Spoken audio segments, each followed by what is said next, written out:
Hello, my comrades. Today I'm going to show you my kimchi recipe, and I just wanted to say that this is loosely based on Munchie's kimchi recipe, traditional kimchi, and I will put that in this description as well as all of the measurements that I use in this video.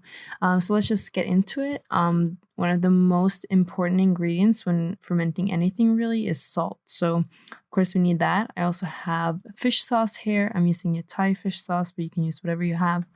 And I have extra hot chili powder. Again, you can use whatever chili powder you have actually. I'm also using cornstarch for the porridge that is the base of the kimchi sauce, which I will show you. And of course I have my ginger. I have 2 heads of garlic. I got green onions or spring onions. I got 2 radishes, pretty big ones, and I got about 6 medium-sized carrots and 3 nappa cabbages. So nappa cabbage is the type of cabbage that is traditionally used in kimchi. And I think nappa cabbage is delicious just by itself, but of course kimchi, in my opinion, just takes it to a whole another level. I mean, like the spiciness, of course, and it also has a sourness, a funkiness that I just love. So kimchi really is like extremely important to Korean food. So I'm sure if you like Korean food, you've already tasted it and eaten kimchi. And I just wanted to show you how easy it really is to make kimchi. So I just start off with roughly chopping all my vegetables, putting them in a cold water bath just to rinse them off basically. And I'm just peeling my radishes here, and I will also chop them up roughly and put them into my water bath. And then I just set that water bath aside for, quite a long time actually, like maybe an hour or two. It's really not necessarily a purpose to this. I just like to clean them off like that. And then I'm quartering all of my nappa cabbage, preparing them to be salted, because of course you need to salt this cabbage in order to loosen up the structure of it a little bit to make it easier to work with when we're putting all of the kimchi porridge on to this nappa cabbage. So moving on to salt. Salt is, again, really important. So in total, I think I used about 4 tablespoons of coarse sea salt that I just ground up in my mortar and pestle for this. I usually don't measure it out in grams because I'll just like to basically cover all of my nappa cabbage with it. And when I've covered it, that's how much salt I use. And I've never had a problem with that method, really. Of course, a lot of recipes do say like this amount of salt. I don't really do that. I just cover it and get all the nooks and crannies of the cabbage. You want to get in there, cover all of the little, layers and put salt on it. And then, of course, this needs to be salted for some hours to really make the cabbage release a lot of water, and so they become more pliable and easier to work with. And this is also important to just like start the release of water that will happen over time as well when it's fermenting. So I just leave that for a while, like 4 or 5 hours. And you want to kind of turn them every other 30 minutes or so. And meanwhile, when I'm waiting for my cabbage, I am julienning all of my vegetables, or at least the radish and the carrots. So I'm using my mandolin to do this, and I'm putting on kind of like a medium setting. But you can also just chop them up by hand if you don't have a mandolin. That's totally fine too.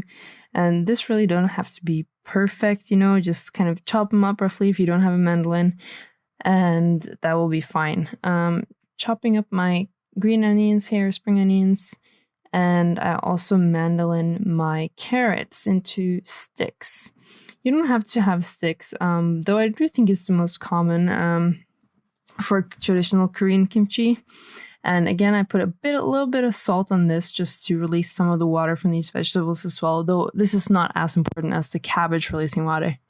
But just a little bit of salt because, you want quite a salty environment for this fermentation to promote good bacteria growth. So here is some of my aromatic base, which is 1 onion, and I also have ginger and garlic, of course. So just chop all of this up roughly and I add all of that to my food processor.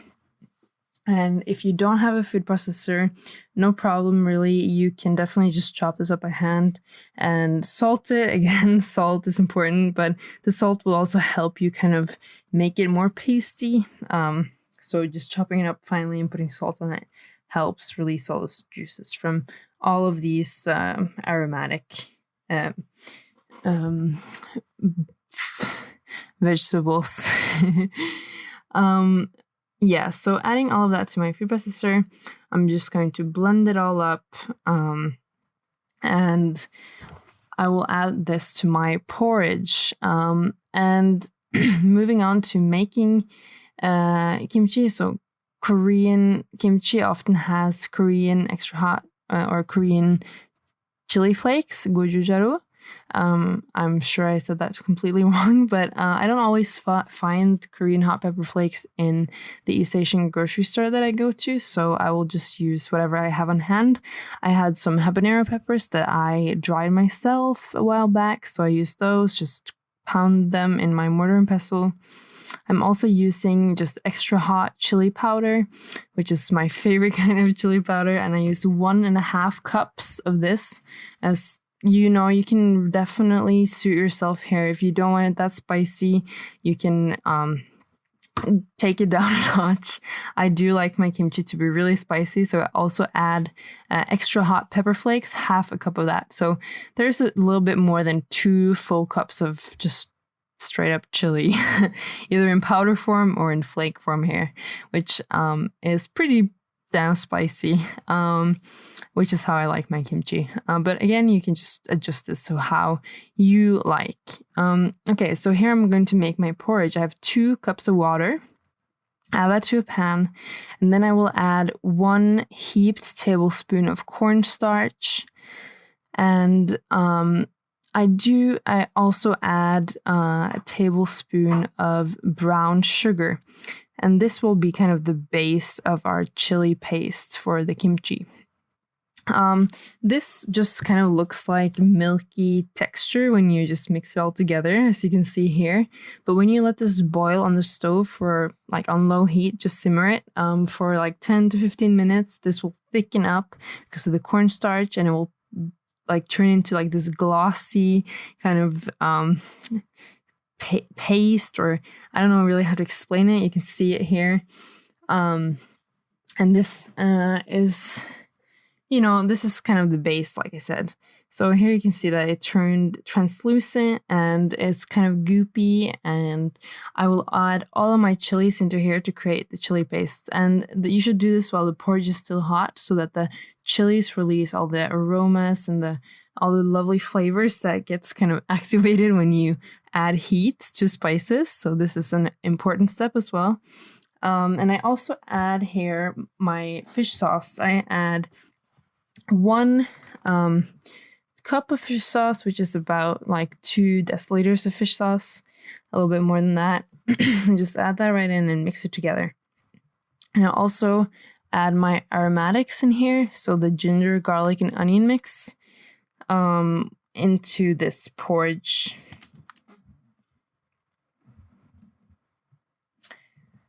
Just dump all of that in there. And this smells so good. Like, oh, this is one of my favorite parts of making kimchi, actually, because this smells amazing. Just mix it all in. And this porridge I will put into all of my julienne vegetables with the green onions, and just mix it all together, as I will show you. So this is basically what we're going to smear onto the nappa cabbage together with the other vegetables. Mix that all in with the vegetables until it becomes like all coated with the chili paste.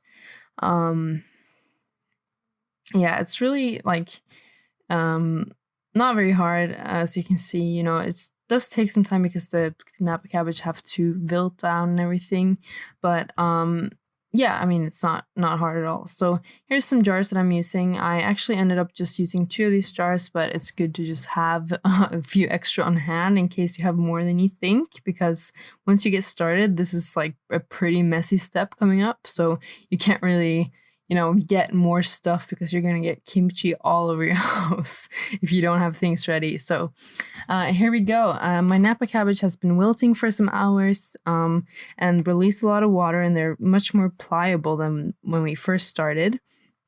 And this mixture of chili and the vegetables and the porridge and everything will just go right on top of the nappa cabbage. And I want to get all of this chili into all the nooks and crannies of the cabbage to really, get the flavor all over, and also just to, cover it in chili, which is, kind of the point of kimchi. You want a lot of that spiciness.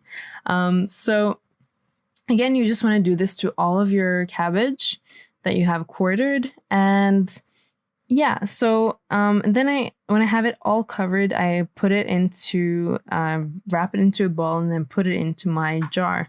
And every time you do this, you want to make sure that the cabbage is kind of pressed into the jar pretty well, because you don't want to create any air pockets, because that is not good for fermentation. Fermentation is an anaerobic process, which means that you do not want oxygen to enter into the mix of this fermentation process, because that might ruin your whole batch of kimchi, which that's no fun. Yeah, so just make sure to press down while you're doing this so that you don't accidentally get any air pockets. Yeah, so I'm just gonna cover all of my cabbage with this chili mix, put it in my jar. And then when I'm done here, the kimchi will stand to ferment. I just put it on top of my closet that's in the kitchen and just let it sit there for usually about 2 weeks. You can go longer or you can go shorter, depending on kind of like how sour you want it. I find that 2 weeks is pretty good for my taste, and it's really sour and really good.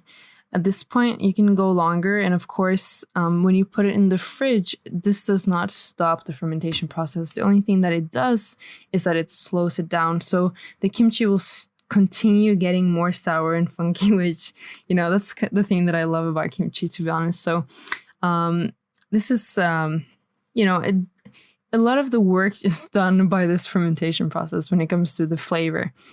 Yeah, so I've gotten all of my kimchi into the jars, and then I'm just going to press it all down to, again, make sure that there are no air pockets. You want the liquid to cover the top.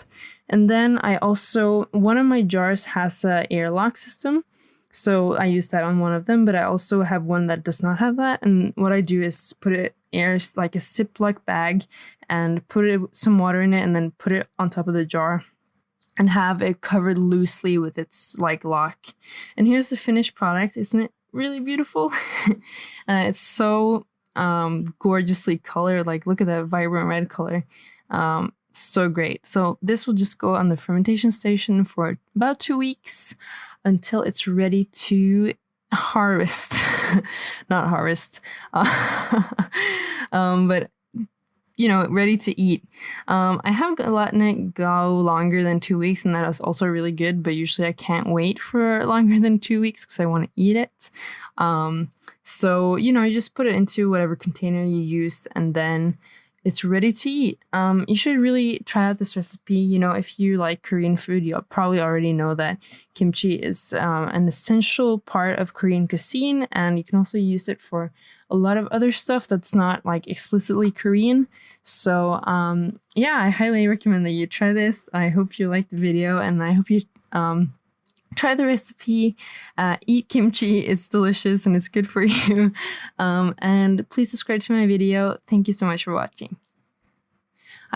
Please subscribe to my channel. Jeez. Thank you.